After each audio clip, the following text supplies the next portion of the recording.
அரசியல் ஆடுகள பகுதியில் தமிழகத்தில் நடைபெறவுள்ள நாடாளுமன்ற தேர்தலில் அதிமுக மற்றும் அதன் கூட்டணி கட்சி வேட்பாளர்களுக்கான வெற்றி வாய்ப்பு எப்படி உள்ளது என்பது குறித்து அக்கட்சியின் செய்தி தொடர்பாளர் ஆவடி குமார் அவர்கள் நம்முடன் இணைந்துள்ளார். அவரிடம் இது குறித்து விரிவாக பேசலாம். ஐயா வணக்கம். வணக்கம். இப்போ தமிழ்நாட்டில் நடைபெறவுள்ள நாடாளுமன்ற தேர்தலை சந்திப்பதற்காக ஆளுங்கட்சி திமுக தலைமையிலான ஒரு பலவாய்ந்த கூட்டணி அமைந்துள்ளது. அதேபோல் தேசிய கட்சியான ஆளுங்கட்சியான பாஜக தலைமையிலான ஒரு கூட்டணி, எதிர்கட்சியாக உள்ள அதிமுக தலைமையிலான ஒரு கூட்டணி, நாம் தமிழர் ஒரு கட்சி தனித்தேர்தல் சந்திக்கிறது. இந்த 4 முனை போட்டியில் அதிமுக தலைமையிலான கூட்டணி வேட்பாளர்களுக்கு வெற்றி வாய்ப்பு எப்படி உள்ளது தமிழ்நாட்டில்? இல்லை, அனைத்து அண்ணா திராவிட முன்னேற்ற கழக கூட்டணி பலமாக இருக்கிறது, வெற்றி பெறப்போகின்ற கூட்டணி. ஆனால் நீங்கள் முதல்ல சொல்ல ஆளுங்கட்சி தலைமையில் ஒரு பலமான கூட்டணின்னு சொன்னீங்க, அடுத்து மற்றவங்கெல்லாம் கூட்டணின்னு சொன்னீங்க. அதுலேருந்தே ஊடகங்கள் எப்படி எங்களை பார்க்குது? தேசிய கட்சி ஆளுங்கட்சி தானே சார் பாஜக?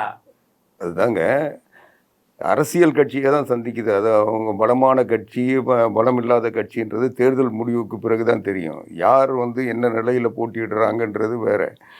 ஆனால் மக்கள் என்ன தீர்ப்பு தராங்க அதை ஒட்டி தான் இது வெற்றி பெற கூட்டணியாக, வெற்றி வாய்ப்பு இழக்கின்ற கூட்டணியான்னு தெரியும். ஆனால் இதுக்குள்ளேயே ஊடகங்கள் இது பலமான கூட்டணி, இது பலகீனமான கூட்டணி, இது கூட்டணியே இல்லைன்னு ஒரு கற்பனையான தோற்றத்தை உருவாக்குறாங்க. தமிழ்நாட்டில் பலம் வாய்ந்த கட்சி அதிமுக என்பது மாற்றுக்கிறதே கிடையாது சார். சரிங்க, அது ஆனால் கூட்டணின்னு வரப்போ அதுதான் நீங்கள் எதை வச்சு இட போடுறீங்க? ஒரு பலமான கட்சின்னு வர சொல்ல அந்த பலமான கட்சி நேரடியாக மக்களை சந்திக்குது. மக்களுடைய பலம் அந்த கட்சிக்கு இருக்கிறதுனால அவங்க தனித்து களத்தில் நிற்கிறாங்க, போட்டியிடுறாங்க. ஒரு கட்சி பலகீனமாக இருக்கிறதுனால தான் கூட்டணி சேர்த்து கூட்டணி இருந்தால் தான் போட்டியிட முடியும்ட்டு போகிறவங்களெல்லாம் தேடி பிடிச்சி சீட்டை கொடுத்து அவங்க கேட்டதை காசை கொடுத்து அவங்கள கூட்டணியில் வச்சுக்கிட்டு இருக்காங்க.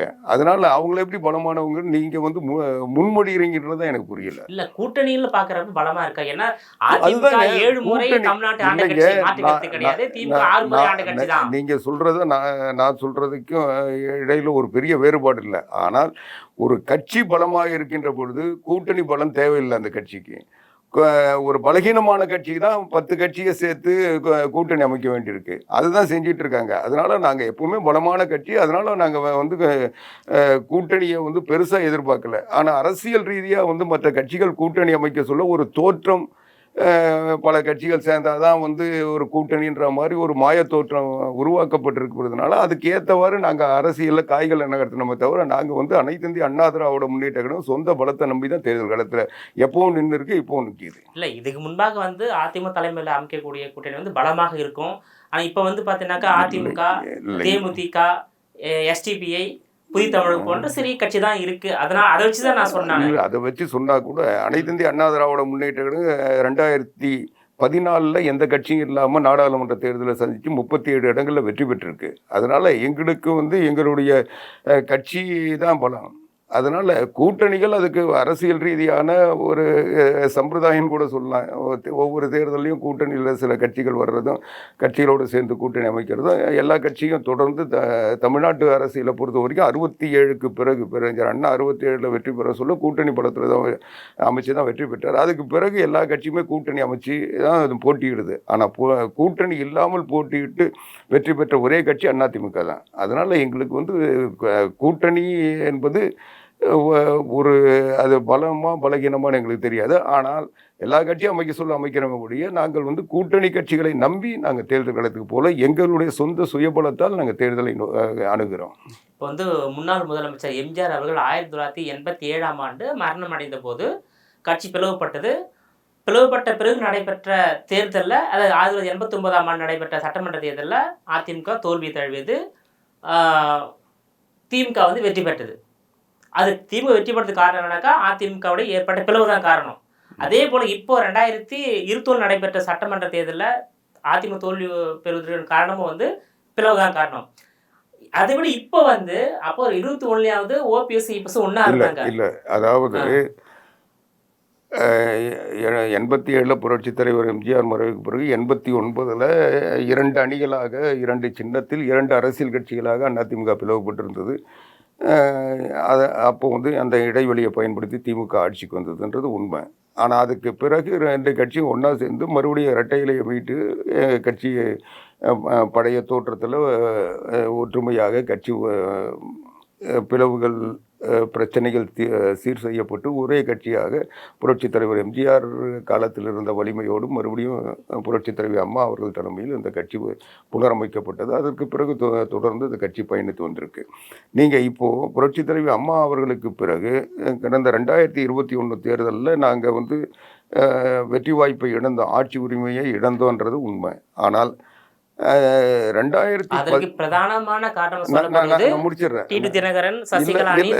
நீங்க என்ன சொல்ல வரீங்க எனக்கு புரியுது, நான் சொல்றேன். 2011 2016 இடைவெளி 10 வருஷம். 10 வருஷம் அதிமுக ஆட்சி பீடத்தில் இருந்தது. பொதுவாகவே தமிழ்நாட்டில் புரட்சித் தலைவர் எம்ஜிஆர் நீங்கள் சொன்னது மாதிரி புரட்சித் தலைவர் எம்ஜிஆர் இருந்த வரைக்கும் தொடர்ந்து வெற்றி பெற்று வந்தார். எல்லா தேர்தல்களும் ஒரு ஆள்ற கட்சியை தொடர்ந்து வெற்றி பெற்று. அதற்கு பிறகு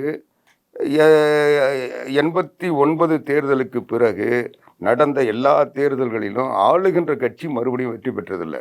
5 ஆண்டுக்கு ஒரு முறை. இன்னும் கேட்டால் திமுக 89 2 ஆண்டில் ஆட்சி மாற்றம் வந்தது.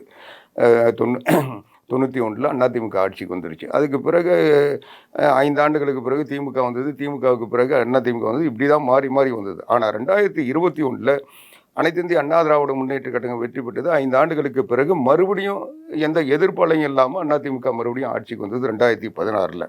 ஆக ஒரு 10 வருஷம் ஆண்டதுக்கு பிறகு அந்த ஆட்சி மீது ஒரு பொதுவாகவே வந்து ஒரு ஆளுகின்ற கட்சி மாதிரி மேலே நிறைய ஒரு எதிர்ப்புணர்ச்சி இருக்கும். ஆனால் அதிமுக மேலே பெரிய எதிர்ப்புணர்ச்சி எதிர்ப்பாலை எதுவும் வீசலை. ஆனாலும் ஒரு ஆட்சி மாற்றம், சரி 10 வருஷம் இவங்க சொல்கிறாங்களே, இவங்க புதுசாக வாக்குறுதிலாம் தராங்களே, 520 வாக்குறுதிகளை திமுக முன் வச்சது. அவங்க எல்லாத்தையும் வந்து ஒன்றை முதல் கையெழுத்து போட்டு எல்லாத்தையும் சீர்படுத்திடுவோம், தமிழ்நாட்டை வந்து வளமிக்க மாநிலமாக மாற்றிடுவோம்னு அவங்க வாக்குறுதிகள் கொடுத்தாங்க.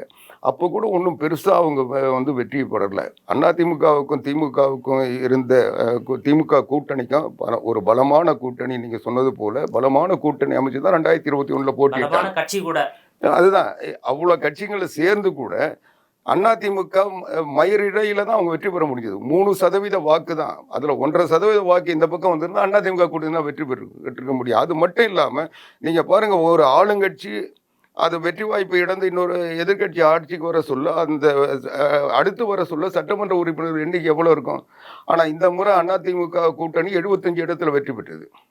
திமுக ஆட்சிக்கு வந்தா கூட அதிமுக நாங்கள் வந்து ஏறத்தாழ அந்த மயிரிடையில் அவங்க தப்பிச்சு பிழைச்சாங்கன்னு வேணா சொல்லலாம ஒழிய, அதனால இது ஒரு பெரிய தோல்வி கிடையாது. ஒரு சறுக்கல் அதிமுக ஒரு பின்னடைவுன்னு எடுத்துக்கலாமே ஒழிய, அது கூட வந்து நாங்கள் 10 வருஷம் இருந்ததுக்கு பிறகு ஒரு மாற்றத்தை மக்கள் இவங்க எப்படி இருக்காங்கன்னு பார்க்கலான்றது கூட அடுத்த தலைமுறை வர்றவங்களுக்கு இவங்களோட ஆட்சியை பற்றி தெரியாது. அதனால் இந்த ஆட்சி வந்து இதை விட சிறப்பாக இருக்குன்னு சொல்கிறாங்களே, இதெல்லாம் செய்வாங்கன்னு சொல்லி நம்பி வாக்களித்தாங்க. அதனுடைய விளைவுகளை இப்போ சந்திச்சிருக்காங்க.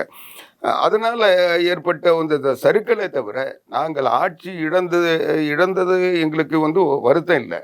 ஆனால் இந்த ஆட்சியை வரணும்னு சொல்லி வாக்களித்த மக்கள் தான் இப்போ இழப்பில் இருக்காங்க. அவங்க தான் இன்றைக்கி இந்த ஆட்சி எப்போ ஒழியும்னு 3 வருஷத்துலேயே காத்துக்கிட்டு இருக்காங்க. அதனால் எங்களுக்கு இந்த பின்னடைவு கூட நாங்கள் யார் என்பதை மக்கள் புரிந்து கொள்வதற்கு ஒரு வாய்ப்பு. இந்த அதிமுக ஆட்சியை இதையும் ஒப்பிட்டு பார்க்க சொல்ல, இன்றைக்கி மக்கள் இந்த 3 வருஷத்துலேயே அவங்க 5 வருஷத்துக்கு பிறகு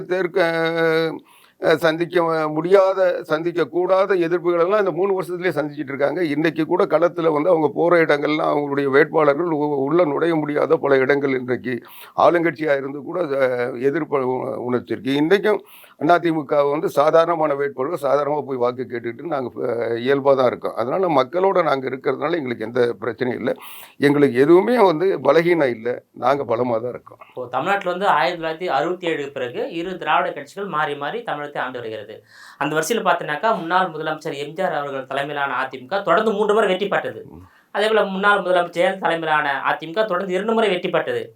முன்னாள் முதலமைச்சர் அண்ணா தலைமையில் ஒரு முறையும் முன்னாள் முதலமைச்சர் கலைஞர் தலைமையில் ஒரு முறை தொடர்ந்து 2 முறை வெற்றி பெற்றது. அப்படி பார்க்கறதுல வந்து திமுக அதிமுக எல்லாத்திலும் பலமாக இருப்பது என்பது நம்ம எல்லாருமே வரலாறு சொல்கிறது.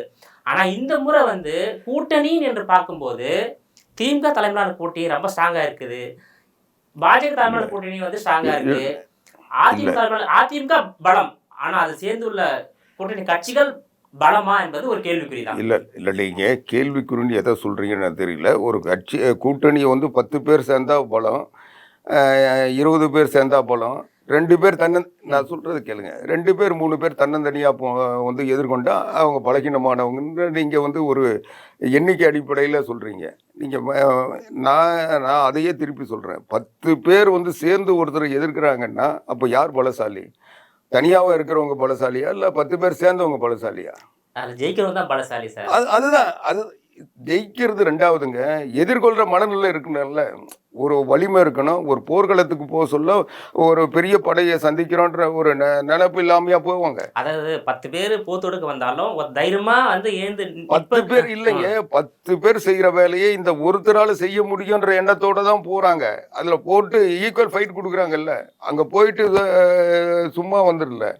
போர்க்களத்துக்கு போறவங்க வந்து எல்லா தயாரிப்போட போறாங்க. எது வந்தாலும் பார்த்துக்கலான்னு போறாங்க. இவங்களுக்கு பின்னால வந்து அதுக்குரிய ஆயுதங்கள் இருக்கு. அதனால அவங்க போறாங்க. அதனால அதிமுக பின்னால மக்கள் இருக்காங்க, தொண்டர்கள் இருக்காங்க. எங்களுக்கு யாருடைய தயவும் தேவையில்லை. அதிமுக வந்து தமிழ்நாடு முழுவதும் இன்னைக்கு கூட எல்லா வாக்குச்சாவடிகளிலும் எங்களுடைய பூத் கமிட்டி இருக்கு. அந்த பூத் கமிட்டியில் மகளிர் தனியாக இருக்கிறாங்க. அது போல இளைஞர் இளம்பெண்கள் பாசறை இருக்கிறாங்க. அது போல ஐடி விங் இருக்கிறாங்க. ஒவ்வொரு இதுலையும் 19 பேர் அதுக்குன்னு பயிற்சி பெற்றவர்கள் களப்பணியாளர்களாக களத்தில் இருக்காங்க. எல்லா பூத்திலும் இருக்காங்க. தமிழ்நாட்டில் இருக்கிற அத்தனை வாக்குச்சாவடிக்கும் நாங்கள் வந்து பயிற்சியாளர்கள் களப்பணியாளர்கள் இருக்கிறாங்க. அதனால நாங்கள் வந்து யாரையும் தேடி போக வேண்டிய அவசியம் இல்லை. ஆனால் அதுக்காக வந்து அரசியல் ரீதியாக எங்களோட நட்பு பாராட்டுகின்றவர்கள் அல்லது எங்களை நாடி வருகின்றவர்கள் அல்லது எங்களை விரும்புகின்றவர்கள் அவங்களுக்கு நாங்கள் வாய்ப்பு தரோம், அவ்வளோதான். அதனால இந்த கூட்டணிக்கு வந்து நாங்கள் சேரணுன்றது எங்கள் விருப்பம் இல்லைன்னாலும்